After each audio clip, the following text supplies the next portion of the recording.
Take a deep breath and come join me for a moment of self-care. Let's see what the cards have in store for you today. I've already shuffled the deck, so let's get started. All right, my fearless friends, thank you so much for joining me back for the extended reading. Today is our last day.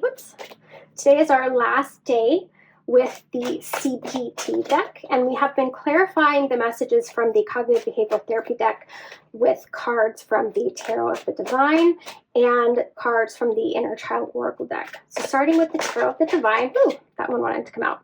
Let's see what we need to hear. The Seven of Cups, and I think we can tell from this picture that this is Aladdin in the Cave of Wonders, perhaps. All right, and now our Inner Child Oracle deck. What does our inner child have to say about sleep and our sleep habits, our rest habits? Let go of the past. It is time to envision a new story. All right. So in the tarot, Cups, the Arcana of Cups is about our emotions, how we feel about things. So the Seven of Cups comes from Aladdin, as we thought, which is a Persian Arabic folktale. So the Seven of Cups shows Aladdin standing before a myriad of fantastical dreams. It is impossible for him to pursue them all, and it is important he makes his decision wisely and quickly. Interesting. Now let's see what the Inner Child Oracle has to say. I think when we think about feeling overwhelmed by lots of things, it's interesting that 7 is the number that came out, because the score on this sleep check here is 8. So there are lots of things on this sleep checkup that all help add to us getting a healthy, regular, restful sleep. And you might look at this list and think, there's no way I can do all of those things. Your sleep schedule might be really messed up. I worked night shift for a lot of years, so my sleep was very, very screwed up, for lack of a better term. But I have made some of these changes, actually, and this is where the behavioral therapy comes in, that we have to change our behaviors if we want to change the way that we feel about things. And so what the tarot is inviting you to do, again, is not to just focus on all the other things that are out there. One, focus on your need for good, restful sleep, which I guarantee most of us are not getting enough of, and just choose one thing. You know, any of these lamps, he might have some treasure in them. He just doesn't know. And so it's inviting you to just pick something and see if it works for you. If waking up in the morning and opening the window to get natural light, if you do that for several days and you don't notice a change in your sleep, that's okay. That one doesn't work for you. You can pick a different thing. And this also, I think, goes into self-care in general. I have dozens of decks having to do with self-care. There's all kinds of resources out there, all kinds of ideas out there about what makes for good self-care, and it can feel really overwhelming.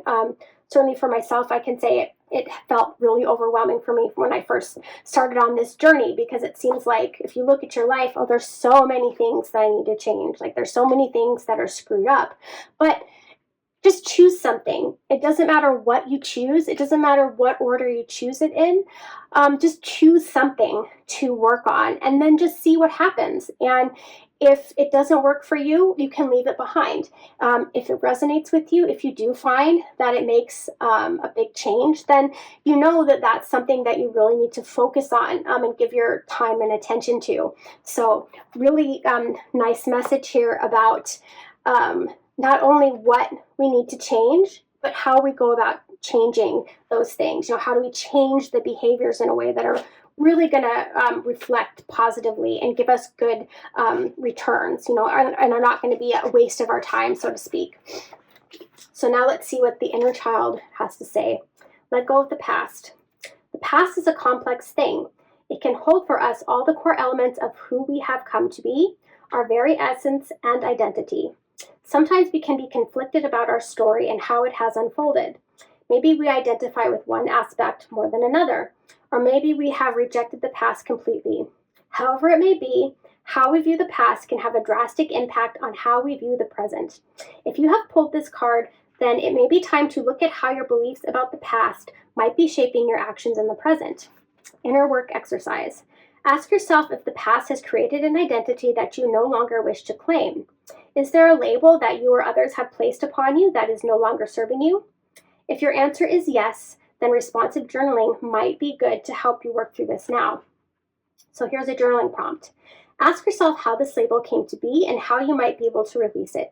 Make sure to pay attention to your self-talk around this label. What might you be telling yourself on a daily basis to reaffirm this unwanted identity? Ask yourself how you can release this identity today. So something that just comes to mind for myself when I think about this is we often give ourselves messages and put ourselves in roles. For example, you might put yourself in this slot of, oh, I'm someone who has trouble sleeping. I'm somebody who has insomnia. And if this is a story that you're telling yourself that you have accepted, you might think, there's nothing that I can do to change my sleep, or I've tried everything and I'm still an insomniac. And it's amazing how these things that we think are outside of our influence, we may think that the quality of sleep that we get is beyond our control.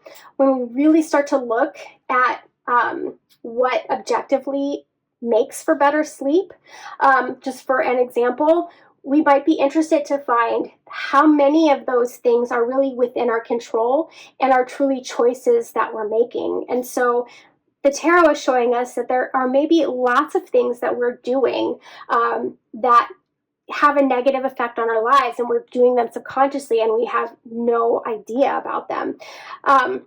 But what the Inner Child Oracle is inviting us to do is to forget about all of that. Forget about the things in the past that haven't worked. Even forget about this story that we're telling ourselves of, I'm someone who doesn't sleep well. I'm someone who's an insomniac. I'm someone who needs to have a drink every night to fall asleep. I'm somebody who needs to have my phone and be looking at it before bed. Those are things that I need to do. And we also might be telling ourselves these don't affect us negatively, right? We already know, we've tried everything. This is just the way it is. So your inner child is inviting you to just start fresh. Have a new perspective and fresh outlook on a problem that you might have in your life. Sleep is just one, and sleep is a good one to start with because it's very common to have sleep disturbances in adults. Children sleep very well. Children know how to sleep. Your inner child is very good at napping and resting, but sleep is something that we struggle with as adults. And so, again, what you're being invited to do today is forget about things that haven't worked before. And this can be about any type of self-care activity, but sleep is a good one because it's a behavior. It's something all of us need, and so it's kind of a good place to start. And to come into this with a beginner's mind, to come into it with curiosity and open-mindedness, and just see what happens. Aladdin looking at all of these lamps, he doesn't know what's inside there. He has no idea. And so he might pick one thinking there's something in there, and it's something totally different. And so that's what I invite you to do today, is to, in the area of sleep, pick something on this list that you can change and give yourself a good week at least of it. It takes about 3 weeks to really maintain a habit. But if you're doing something every day, you should start to see some changes in about 5 to 7 days. So pick one of these things, work on it, do it every day, and just see what happens. You will probably be very surprised on positive effects that happen to you. And everything on this list here, this is a form of sleep therapy. You can see a sleep psychologist, and a sleep psychologist is someone who helps you look at behaviors and helps you modify your behaviors to help get you a more restful sleep. And so these are all actually really good, concrete, and more importantly, evidence-based actions that you can pay someone a lot of money to tell you to do those things, or you can just try it for yourself. Thank you so much, my fearless friends. It's been a great week of practicing cognitive behavioral therapy. And next week, we will be looking at a different self help deck. Namaste.